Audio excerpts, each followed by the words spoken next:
Fala galera, tranquilo? Lista do Dersim, tá? Módulo 77, página 132.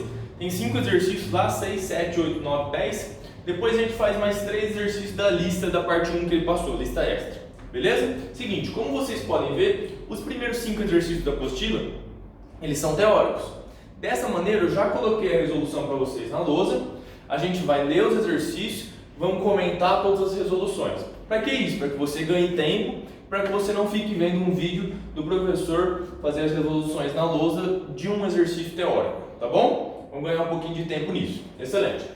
Começa no exercício 6, em que ele fala o seguinte, ó, acompanha comigo na sua apostila. O exercício 6 fala o seguinte: uma lâmpada fluorescente contém no interior do tubo argônio e vapor de mercúrio a baixa pressão.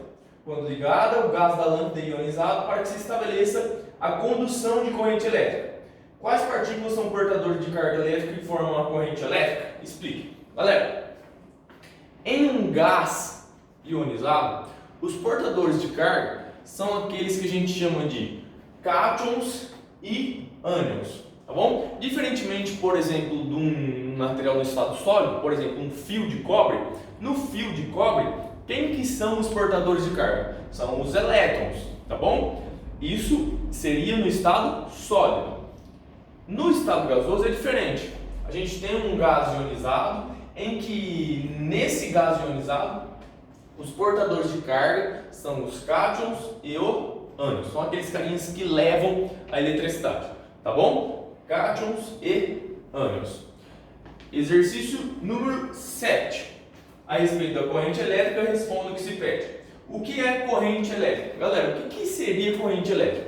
Corrente elétrica seria um movimento ordenado dos portadores de carga, ok? Alguém vai falar assim, ó, todo mundo vai para a direita, e as carguinhas vão todo mundo para a direita. Ou alguém vai falar, todo mundo vai para a esquerda, e as carguinhas todo mundo vai para a esquerda. Eu já vou falar quem que é esse cara que fala, ó, todo mundo vai para a esquerda, todo mundo vai para a direita, tá bom? Mas o movimento de cargas, a corrente elétrica, é um movimento ordenado de cargas elétricas, tá bom? Foi o que eu coloquei, é um movimento ordenado das cargas de um condutor. Importante essa informação, tem que ser de um condutor. Por quê? Porque somente os condutores possuem elétrons livres, possuem cargas livres para se movimentar. Beleza? Excelente. 7b. Em que meio ela pode se formar? Galera, no 7a eu já respondi, né? Cargas elétricas de um condutor em qualquer material, em qualquer estado físico, desde que seja um condutor.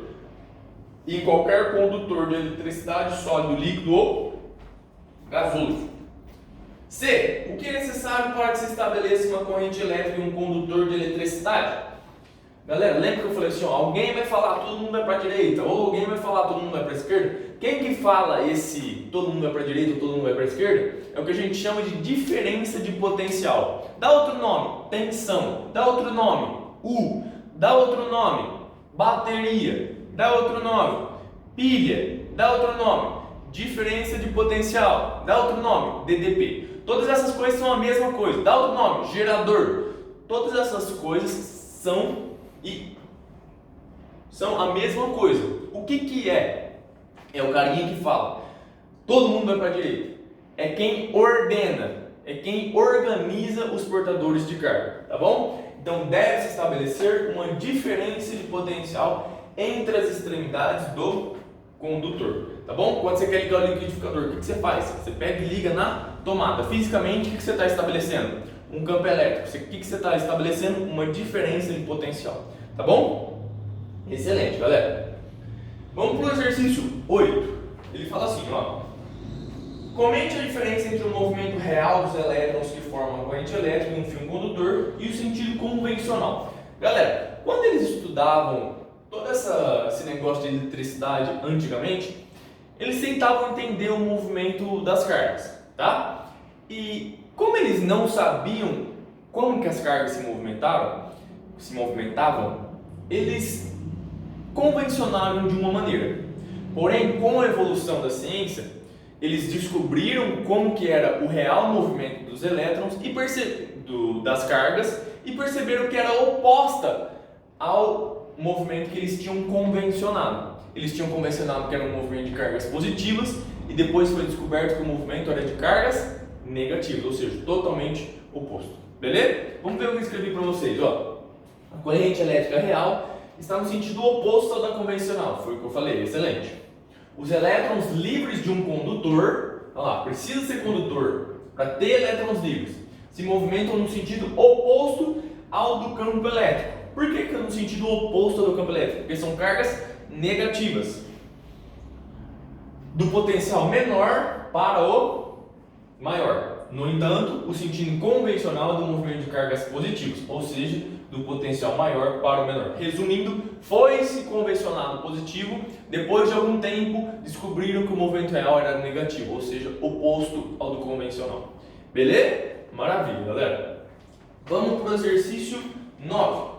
A corrente elétrica nos materiais sólidos, líquidos e gasosos depende da existência de grande quantidade de portadores de carga elétricas livres.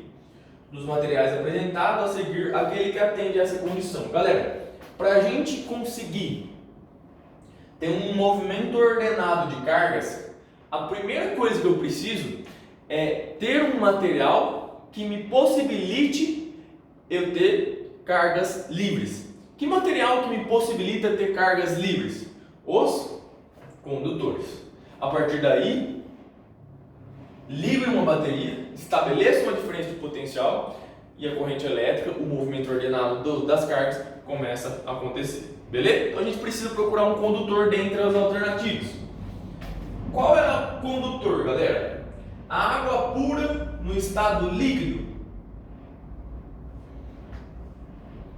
O ar atmosférico em um dia bem seco. O diamante puro em um estado sólido natural. Ou o alumínio sólido a temperatura ambiente. Galera, o condutor aí no caso seria o alumínio, tá bom? Ar seco não é. Água pura também não é. O diamante puro em estado sólido natural também não é. A resposta certa é o alumínio sólido a temperatura ambiente. Alternativa D. Tá bom? Vamos pro exercício 10, galerinha. Uma lâmpada incandescente comum é ligada aos polos de uma pilha. Estabelece-se então uma corrente elétrica fazendo a lâmpada acender.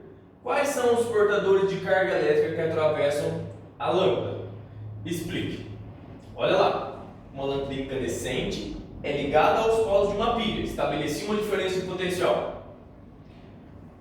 Estabelece então uma corrente elétrica fazendo a lâmpada acender. Quais são os portadores de carga elétrica que atravessam a lâmpada? Galera, olha o que eu coloquei para vocês e vejam se vocês entendem o que está escrito aqui. Ó.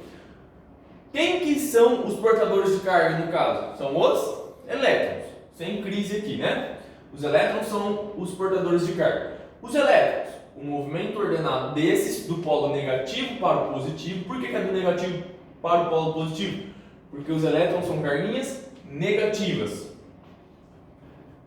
Através dos fios constitui a corrente elétrica. Esses elétrons chocam-se com os átomos do material, aumentando sua agitação e aquecendo-os, até que passem a emitir radiação na faixa do visível. Essas lâmpadas são extremamente ineficientes, já que 90% da energia consumida é convertida em energia térmica dissipada na forma de calor. Então, vamos voltar na pergunta dele? Quais são os portadores de carga elétricas que atravessam a lâmpada? Galera, são os elétrons, ok? Falei um pouquinho mais a respeito da lâmpada, principalmente no sentido dos elétrons chocarem-se com os átomos do material. Esse atrito, esse choque causa um aumento na temperatura, um aquecimento, fazendo com que a temperatura da lâmpada aumente até chegar a uma certa temperatura. A partir do momento que chega nessa temperatura, começa a emissão de luz, tá bom? O problema é que essa temperatura geralmente é muito alta. tá? Então é o seguinte, e aquecendo-os até que passem a emitir radiação na faixa do visível, tá bom? Aqui eu coloquei a ineficiência dessa lâmpada, tá? Geralmente não é uma lâmpada muito boa para a gente utilizar, uma lâmpada incandescente, tá bom?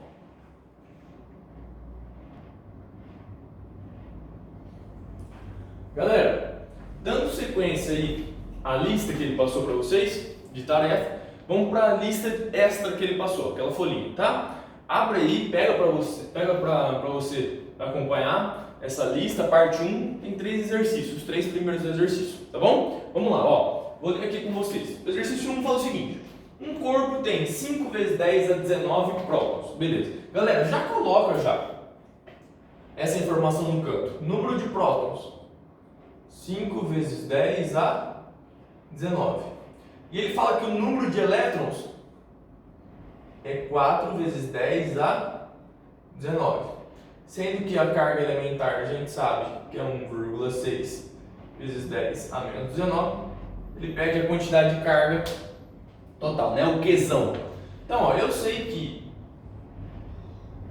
carga total é N vezes Z, Q, ok? Porém, o que eu preciso descobrir? Toma cuidado, hein? Eu preciso descobrir esse N. Quem que é esse N? O N é o número de cargas em excesso, tá bom? Primeira coisa, quem que está em excesso? Quem tem a mais? Próton ou elétrons? Prótons. Prótons tem 5 vezes 10 a 19, elétrons tem 4 vezes 10 a 19. Quantos a mais prótons eu tenho em relação aos elétrons? É só a gente fazer a subtração desses dois, né?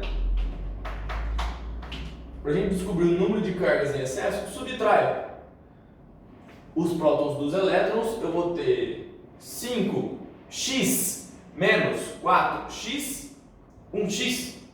Então, o N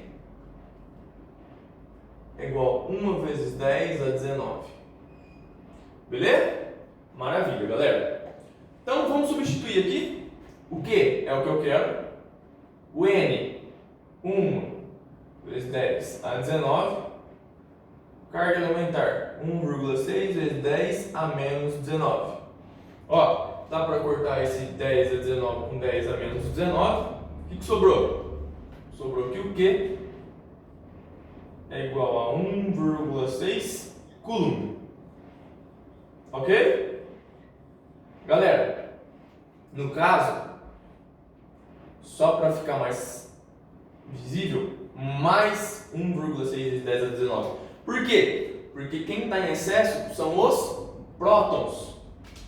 São cargas positivas, tá bom?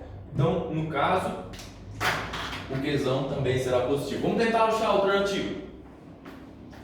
Alternativa A, carregado negativamente? Não. B, neutro? Não. C, carregado positivamente? Sim, com carga igual a 1,6 coulombs. Exatamente. Alternativa C.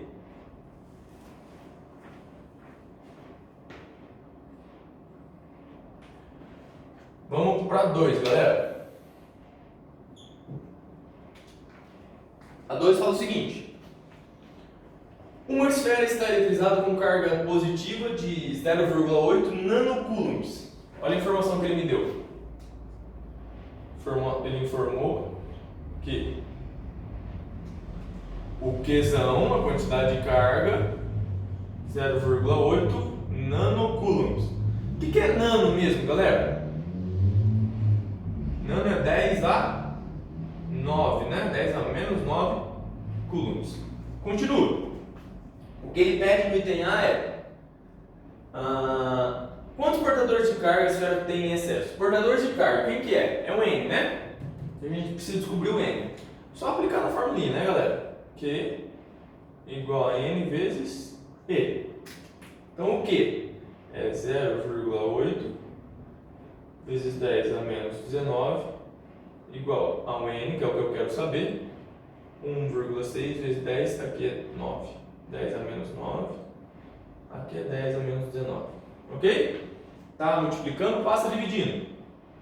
0,8 vezes 10 a menos 9 dividido por 1,6 vezes 10 a menos 19.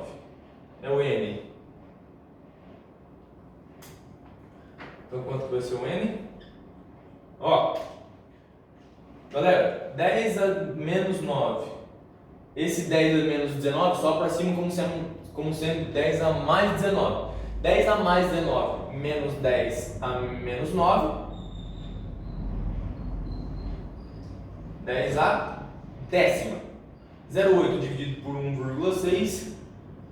0,5 vezes 10 a décima. Tá bom? Ou 5 vezes 10 a nona. Como que você fez isso, Victor? Ou passa para cima positivo, aí fica menos 9 mais 19 mais 10, tá bom? Ou faz divisão de bases iguais, mantém a base e subtrai os expoentes. Menos 9 menos 19 fica menos 9 mais 19 que dá 10. 10 a décima, tá bom? Tá aqui, ó. No item B ele fala assim, ó. Quem são os portadores de carga em excesso? Prótons ou elétrons? Como a carga, quantidade de carga total do corpo era positiva, então significa que esse número aqui é o número de cargas positivas, que no caso são os prótons, tá bom? Excelente. Vamos acabar? Exercício 3 agora, galera. Está falando o seguinte: um fio metálico e cilíndrico é percorrido por uma carga de 2,4, já vou colocar aqui a informação. 2,4 não, 24, né? 24 coulomb. Considere o módulo da carga 1,6 vezes 10 a menos 19, expressando a ordem de grandeza do número de elétrons de condução que atravessam uma seção transversal do fio na forma 10 a n, qual o valor de n? Tá bom. Galera, mesma coisinha, né? Ó, Q igual a n vezes E. Quanto que é o Q, galera? 24 igual a n vezes 1,6 vezes 10 a menos 19. Tá multiplicando, passa dividindo. 24 dividido por 1,6 vezes 10 a menos 19. Olha o que eu vou fazer, galera. Vou fazer assim, ó. Vou tirar a vírgula daqui para ficar 16 e vou acrescentar uma casa aqui, ó. Então vai ficar, na verdade, retirar uma casa, né? Então vai ficar menos 20, ok? Andei com a vírgula para a direita, diminui no expoente, beleza? Galera, 24 dividido por 16 dá 1,5. Esse 10 a menos 20 vai passar para cima como sendo 10 a mais 20. Então, está aqui, né? Ó. Quanto que é o N? O N é 20. Deixa eu melhorar aqui. Tá bom? Então, N igual a 20. Beleza, galera? Só toma cuidado que, ó, na nossa resposta, a resposta do jeito que eu fiz a conta matemática, já saiu em notação científica. Lembra que em notação científica, primeiro, para você descobrir a ordem de grandeza de um número, você precisa colocar em notação científica. Ou seja, esse carinha aqui, ó, ele tem que estar um número entre 1 e 10. Tá bom? Tranquilo? Entre 1 e 10. Do jeito que eu fiz a conta, ele já ficou entre 1 e 10. Toma cuidado que dependendo de como você fazer a conta, por que já saiu 1,5? Porque eu mudei a casa aqui. Dependendo do jeito que você fazer a conta, essa resposta vai sair 15. Aí o que você tem que fazer? Você tem que mudar a vírgula de casa, para você chegar em um número em que seja entre 1 e 10. Tá bom? Só a partir daí você consegue determinar a ordem de grandeza. Galera, espero que vocês tenham gostado. Tá aí a resolução da tarefa. Tamo junto, é nóis.